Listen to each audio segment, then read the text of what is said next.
Good evening, dear students. How are you all? Welcome to Shaping Minds. We will continue with thinkers. हम thinkers की class कर रहे थे and मैं यहाँ पे मेंशन कर देती हूँ. आई डोंट नो रिफ्लेक्शन की वजह से आप लोगों को नज़र नहीं आ रहा होगा, बट मैंने यहाँ पे सिर्फ लिखा है thinkers class. Okay. Emmanuel Durkheim के कुछ कॉन्सेप्ट्स हैं बचे हुए जो मैं एक्सप्लेन करने जा रही हूँ आज. Social cohesion. What is social cohesion? Social cohesion is a type of integration. Okay.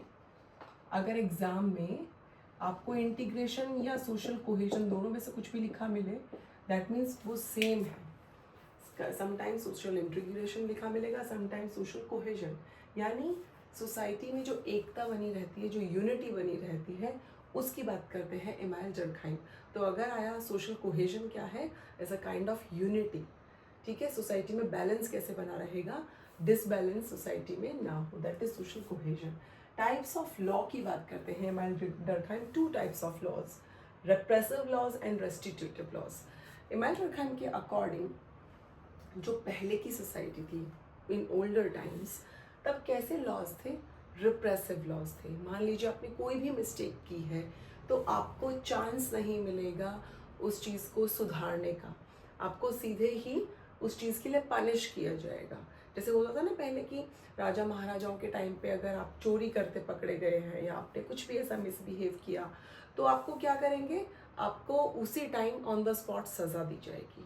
आपके पास कोई अदर ऑप्शन नहीं है कि आप कहीं पे कुछ अपील करेंगे या ऐसा कुछ भी.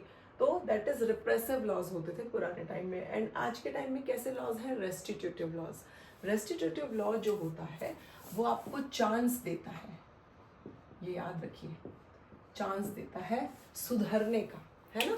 आपको कई बार ऐसा होता है कि जब आपके खिलाफ कोई केस फाइल हो जाता है किसी तरह का, आपको पुलिस अगर पकड़ के लेके जाती है, तो जब भी कोर्ट में आप पेश होते हैं तो कई बार सारी चीज़ों पे नज़र डाली जाती है कि ये इन्होंने किस हीट ऑफ द मोमेंट में इस क्राइम को कमिट किया. उन चीज़ों को ध्यान में रखा जाता है. तो आजकल का लॉ जो है वो एक तरह से बड़ा ही फ्लैक्सिबल है, उतना हार्श नहीं है. आपको मौका मिलता है, अगर आप अच्छे से बिहेव करते हैं, मान लीजिए सज़ा हो भी जाए, अगर आपका जेल में बिहेवियर अच्छा हो तो आपकी जो सज़ा है उसे भी कम कर दिया जाता है. आपको इवन सेकंड चांस भी दिया जा सकता है कि आप फ्यूचर में ऐसी गलती नहीं करेंगे तो हम आपको इस चीज़ से बरी कर देंगे.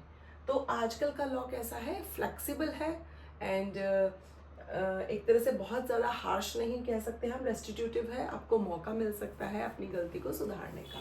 Next is totemism. Totemism is very important concept given by Emmanuel Durkheim. और टोटमिज्म क्या है? उन्होंने टोटमिज्म को स्टडी किया कहाँ पर? अरुंटा ट्राइब. अरुंटा ट्राइब कहाँ? ऑस्ट्रेलिया की. ये एग्जाम में क्वेश्चन आता है कि अरुंटा ट्राइब कहाँ की है? ऑस्ट्रेलिया की है. एंड अरुंटा ट्राइब में टोटमिज्म, मैं वो आपको एक्सप्लेन करूंगी अभी. और एक और क्वेश्चन दैट इज कि टोटमिज्म जो है, क्वेश्चन आता है बहुत बार एग्जाम में पूछा जाता है कि इमानुएल डर्कहाइम ने अपनी किस बुक में इसको इंट्रोड्यूस कराया. तो उनकी बुक थी the elementary forms of religious life. ये इमानुएल डर्कहाइम की बुक थी जिसमें उन्होंने फर्स्ट टाइम टोटमिज्म कॉन्सेप्ट को बताया. कहाँ पर? डीप स्टडी करके. अरुंटा जो ट्राइब है, अरुंटा ये एक ट्राइब है, याद रखिए, ये एक ट्राइब है जिस पे स्टडी किया उन्होंने. देन उन्होंने बताया कि वहाँ टोटमिज्म को लोग प्रैक्टिस करते हैं. What is टोटमिज्म?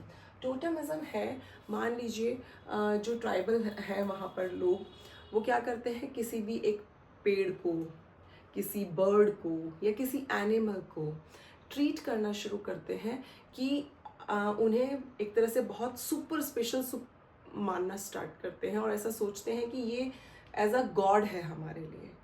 उसको वो पूजा करना स्टार्ट करते हैं कि मान लीजिए वो गाय होगी, उसको भगवान मानना स्टार्ट कर देंगे, उसको वर्शिप करना स्टार्ट करेंगे, उसी को ऐसा उस सोल मानेंगे कि ये इसमें आत्मा है और ये हमारे जो भी प्रॉब्लम्स हैं उनको सॉल्व करेंगे अगर हम इनकी पूजा करते हैं तो वो ऐसा उनको मानकर किसी पेड़ को, पक्षी को या किसी जानवर को ऐसा स्पेशल मानकर उसकी वर्शिप करना स्टार्ट करते हैं। इसी को बोला जाता है टोटमिज्म। आप लोगों ने बहुत सारी मूवीज़ में भी अगर आप देखेंगे, जो ट्राइब्स होती हैं वो समटाइम्स किसी भी एक उसको ऐसा स्पेशल क्रिएचर मान लेते हैं कि उन्हें ऐसा फील होता है कि ये हमारे लिए एक तरह से गॉड है। That is totemism. तो ये कहाँ है? अरुंटा ट्राइब में। Next is first academic discipline of sociology भी किसने इंट्रोड्यूस कराया? वो है एमाइल डर्कहाइम। प्लीज याद रखिए ये बात। हालांकि जो अगस्त कॉम्ट हैं उनको फादर माना जाता है सोशियोलॉजी का, बट स्टिल अगर एकेडमिक यानी कॉलेजेस में, एकेडमी में किस तरह से डिसिप्लिन बना के इसको पढ़ा जाए, ये भी एक सब्जेक्ट है जिसको स्टडी करना चाहिए, जिसको पढ़ना चाहिए। ये आपकी लाइफ का एक इम्पॉर्टेंट पार्ट है एज अनदर सब्जेक्ट। बाकी सब्जेक्ट की तरह जैसे आप मैथ्स पढ़ते हैं, इंग्लिश पढ़ते हैं, हिंदी पढ़ते हैं, फिजिक्स, केमिस्ट्री, उस पॉलिटिकल साइंस हो गया, जियोग्राफी हो गया, उसी तरह से सोशियोलॉजी भी एक डिसिप्लिन किसने बनाया फर्स्ट टाइम? एकेडमिक उसमें कौन लेके आए? Emile Durkheim. Next is society as sui generis. Amyl Durkheim बोलते हैं कि सोसाइटी, सुई जनरिस वर्ड उन्होंने यूज किया कि समथिंग यूनिक जो ऑलरेडी एग्जिस्टेड है, आपके यहाँ हो प्रेजेंट होने से पहले से जो एग्जिस्टेड थी चीज़, आप उसे नहीं लेकर आए हैं, बल्कि सोसाइटी एक तरह से आपको लेकर आई है। उसके लिए उन्होंने टर्म यूज किया सुई जनरिस, यानी जो ऑलरेडी एग्जिस्टेड है, पहले से ही कोई ऐसी चीज़ है जो है। सोशल फैक्ट्स क्या है according to Emile Durkheim? Macro feature होता है सबसे पहले तो सोशल फैक्ट। सोशल फैक्ट देखिए क्या है? जो आपके रूल्स रेगुलेशंस हैं सोसाइटी के, जो आपके आपसे पहले से एस्टैब्लिश्ड हैं, किए जा चुके हैं, जिनको आपको फोर्स करना ही है। You are compelled to follow all the rules. External to us, हमारे बस में नहीं है वो, जैसे मैरिज के रूल्स हैं, पॉलीगैमी है, ये हो गया बाद का चीज़ें। अभी आज के टाइम पे मोनोगैमी ज़्यादा वो है। तो क्या है, ये एक तरह का एस्टेब्लिश रूल है ना कि आप यही चीज़ें फॉलो करेंगे। आप इस ऐसे ये होता है किनशिप सिस्टम, ये होते हैं मैरिज रूल्स, ये होते हैं आपके कल्चरल रूल्स, ये आपका रिलीजन है, इस तरह से चीज़ें आप फॉलो करेंगे ताकि सोसाइटी में बैलेंस बना रहे, किसी भी तरह की प्रॉब्लमेटिक सिचुएशन क्रिएट ना हो। तो वो होते हैं सोशल फैक्ट्स। सोसाइटल होते हैं सोशल फैक्ट्स, यानी बायोलॉजिकल नहीं है, यानी आपके पर्सनल उससे रिलेटेड नहीं है, किसी इंडिविजुअल से रिलेटेड नहीं है, बल्कि सबके लिए है ये। और ना ये बायोलॉजिकल है ना साइकोलॉजिकल है, ये सोसाइटल है, यानी सोसाइटी ने इन्हें बनाया है। कोर्सिव यानी जिसके लिए आप बाध्य हो कि आपको ये रूल्स फॉलो करने ही पड़ेंगे। नेक्स्ट इज रिलीजन को एमाइल डर्कहाइम ने बड़े ही पॉजिटिव वे में समझाया है अपने कॉन्सेप्ट्स में। दूसरी तरफ हम देखते हैं जो कार्ल मार्क्स हैं, उन्होंने नेगेटिव पर्सपेक्टिव दिखाया रिलीजन का, बट एमाइल डर्कहाइम जो थे उन्होंने रिलीजन की पॉजिटिव साइड दिखाई।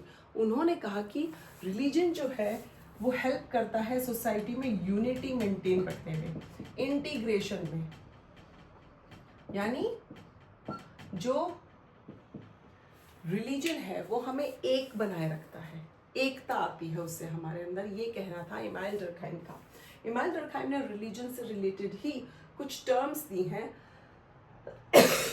जो हैं sacred, profane, sacred and profane है, कलेक्टिव रिप्रेजेंटेशन, क्योंकि सब एक साथ मिलकर एक उसको डिनोट करते हैं। कलेक्टिव कॉन्शियसनेस होती है, सभी लोगों में एक तरह का कॉन्शियसनेस होगा रिलीजन के लिए। एफरवेसेंस होता है, उसी तरह से काम चलता जाता है, उसी दिशा में। एंड सेक्रेड एंड प्रोफेन क्या है? सेक्रेड जब आप किसी चीज़ को बहुत सुपर स्पेशल माने, बहुत इंपॉर्टेंट माने, मैंने ऑलरेडी आपको ये बताया, मैं जल्दी से एक्सप्लेन कर देती हूँ। जैसे मंदिर है, मंदिर की जो जो चीज़ें हैं वो आपके लिए सेक्रेड है। आप नहीं चाहेंगे कि कोई भी इंसान आके उसको छुए, आप नहीं चाहेंगे कि वो चीज़ें इधर उधर रखी रहें, उनकी उन सब चीज़ों की एक प्रॉपर प्लेस है आपके घर का मंदिर, आप वहीं पर उन्हें रखेंगे, पैर नहीं लगाएंगे, गंदे हाथ आप लेकर वहाँ पर नहीं जाएंगे, that is sacred. And profane, profane होते हैं आपकी लाइफ की नॉर्मल चीज़ें, जैसे जो भी आपके घर में बर्तन हैं, कपड़े हैं, आपकी अलमीरा है, आपका टीवी है, दैट्स ऑल आर प्रोफेन, यानी नॉर्मल चीज़ें जो आप कहीं भी रख सकते हैं, उससे आपकी फीलिंग्स हर्ट नहीं होंगी। लेकिन जो सेक्रेड है चीज़ें, अब मान लीजिए मेरे घर में मैं अभी मंदिर से मूर्ति निकाल के और इधर उधर रख दूँ, तो जाहिर सी बात है मेरे हस्बैंड या मेरी मदर या मेरे फादर इन लॉ वो गुस्सा हो जाएंगे कि ये क्या किया हुआ है। मतलब कहीं भी मूर्तियाँ रख रखी हैं तुमने, या फिर कहीं भी तुमने मंदिर में जो बर्तन यूज़ होते हैं वो तुमने कहीं भी रखे हुए हैं, तो वो हम नहीं कर सकते। उससे क्या होगा, लोगों की फीलिंग्स हर्ट होती हैं। इसी को बोला जाता है सेक्रेड, यानी जो बहुत पवित्र है, उसे उसकी एक प्रॉपर प्लेस है, वहीं पे आप उसको रखेंगे। तो ये था इमानुएल डर्कheim का बचे हुए टॉपिक्स। नेक्स्ट वीडियो में हम मैक्स वेबर के भी, मैंने क्योंकि मैक्स वेबर पे वीडियो बना चुकी हूँ मैं ऑलरेडी, लेकिन कुछ टॉपिक्स हैं जो मुझे लगता है बहुत इंपॉर्टेंट है, मुझे बताने चाहिए। नेक्स्ट वीडियो में बनाऊंगी मैक्स वेबर के ऊपर, देन उसके बाद हम पहुंचेंगे कार्ल मार्क्स पे। Please do like, subscribe and share my YouTube channel. And friends please, अगर समझ में आता है तो एक कमेंट, थैंक यू मैम, हमें समझ में आ रहा है, आप अच्छा पढ़ाते, कुछ भी आप कमेंट कर सकते हैं, वो मेरे लिए एक मोटिवेशन का काम करेगा। Thank you.